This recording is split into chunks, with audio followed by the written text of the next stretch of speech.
obra da Revolução de Hannah Arendt é uma das análises mais originais e incisivas sobre o fenômeno revolucionário moderno, justamente porque se afasta tanto das leituras economicistas quanto das interpretações teleológicas que enxergam nas revoluções um simples instrumento para alcançar determinados fins históricos. Arendt procura compreender o que há de propriamente político nas revoluções, o que elas inauguram de novo no mundo e que tipo de liberdade tornam possível.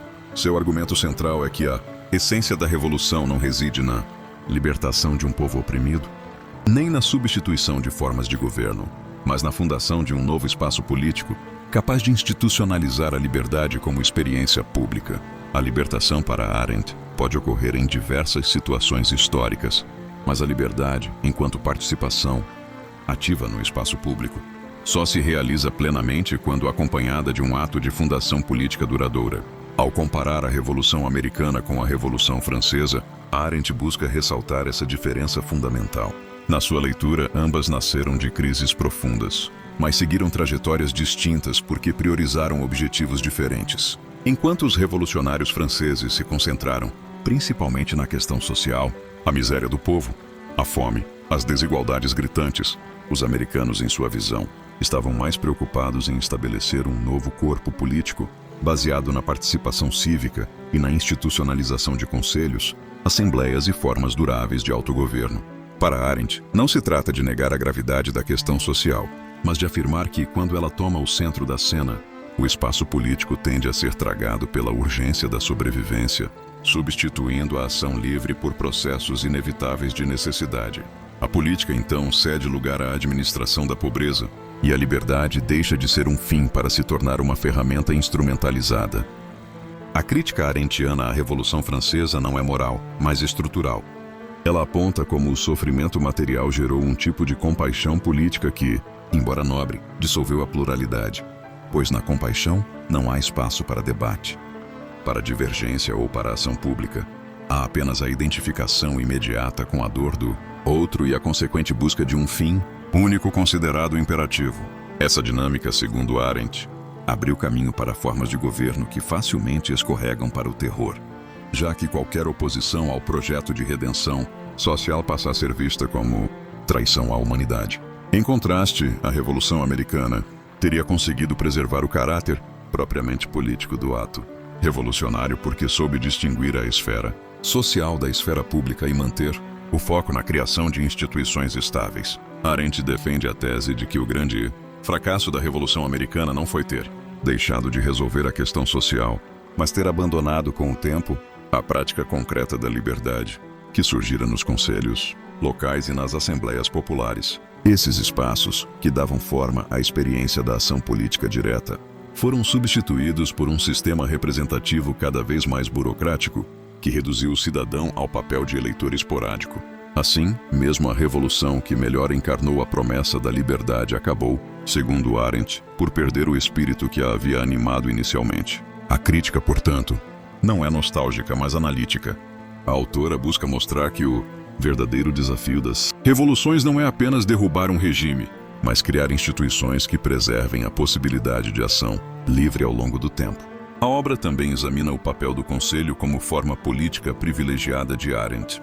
Os conselhos, sejam eles de trabalhadores, de bairros ou de comunidades, representam para ela a estrutura espontânea que costuma emergir em momentos revolucionários. Eles encarnam a ideia de que a liberdade política não é um atributo abstrato, mas uma prática concreta de participação e deliberação entre iguais. Arendt lamenta que tais instituições tenham sido sistematicamente reprimidas ou marginalizadas, tanto por regimes autoritários quanto por democracias liberais tradicionais, justamente porque ameaçam a lógica da representação e a centralização do poder. Sua defesa dos conselhos, no entanto, não é romântica. É uma tentativa de recuperar, no pensamento político, a noção de que a cidadania ativa exige mais do que votar. Exige um espaço de aparecimento no qual cada indivíduo possa agir e falar publicamente. Em Da Revolução, Arendt formula também uma separação conceitual decisiva entre libertação e liberdade. A libertação, associada à eliminação de tiranias e opressões, é apenas a condição negativa para a política. A liberdade, por sua vez, é a condição positiva, a capacidade humana de iniciar algo novo, de agir em conjunto e de transformar o mundo mediante a palavra e a ação. Para ela, revoluções que se limitam à libertação tendem a se esvaziar rapidamente ou a recair em novas formas de opressão, enquanto aquelas que se orientam pela liberdade podem inaugurar um novo modo de vida político.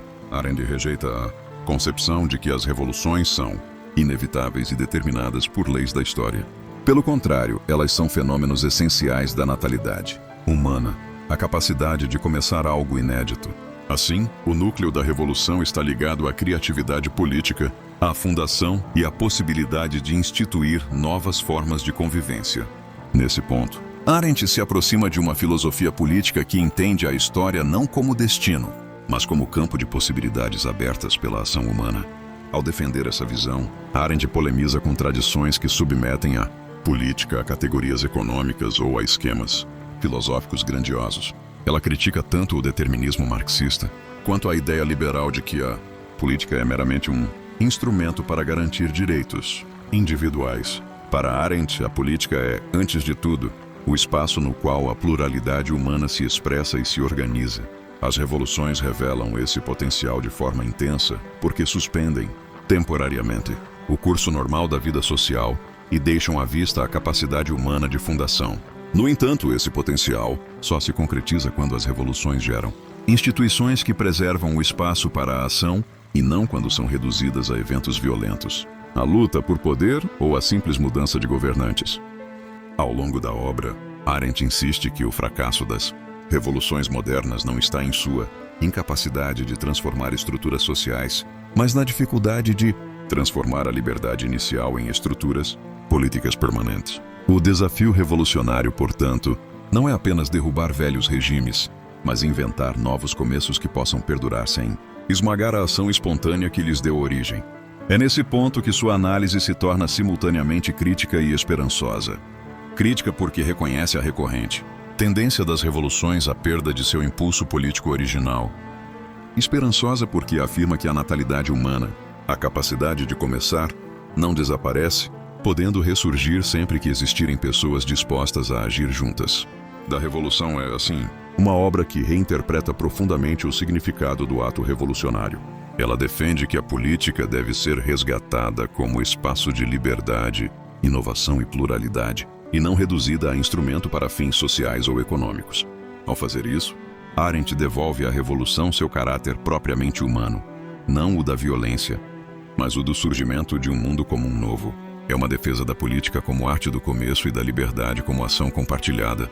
Uma afirmação de que, mesmo em um mundo saturado de burocracia e desigualdades, ainda é possível recuperar o sentido original das revoluções. Não o de destruir, mas o de fundar.